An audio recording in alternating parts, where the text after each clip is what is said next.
It was a crisp autumn morning when Sarah realized her once loving and open-hearted son, Kevin, had shifted into someone unrecognizable. For months, Sarah had felt a growing distance, but today was different. His cold stare and blunt responses tore at her heart. Kevin used to call her every Sunday. Their conversations were filled with humor and shared stories, trivial things that held meaning only to the two of them. Now, those calls had dwindled, replaced by brief, sharp exchanges that left Sarah feeling bruised and bewildered. She couldn't fathom what had changed. Her mind raced with possible reasons. Was it something she said? A decision she made? Sarah blamed herself, racking her brain for moments that may have triggered such a transformation. But the harder she tried to recall anything significant, the more elusive the answer seemed.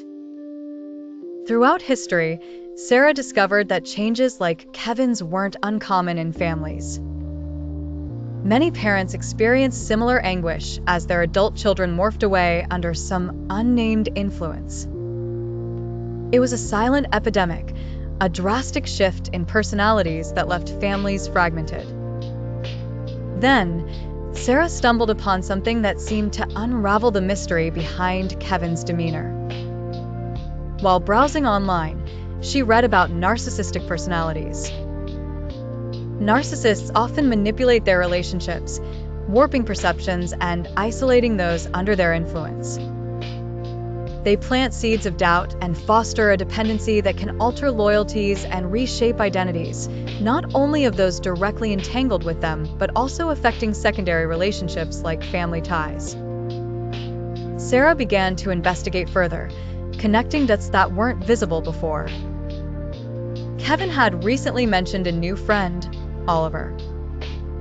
Initially, Sarah had been pleased to hear about someone new in Kevin's life, but now she wondered. Oliver displayed a few characteristics that fit the narcissistic persona she read about: the charming veneer, a tendency to dominate conversations, and a dismissive attitude toward others. Could Oliver have been subtly influencing Kevin over time? The thought was unsettling, but increasingly plausible.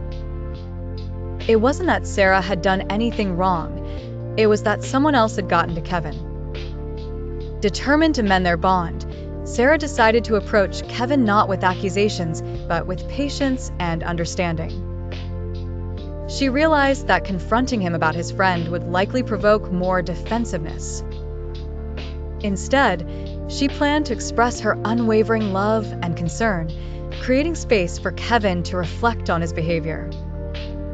Sarah started with small gestures, reminding Kevin of their shared moments, sending him his favorite book with a nostalgic note, texting a photo of them from one of their Sunday adventures. It was an olive branch, a reminder of the warmth that they used to share.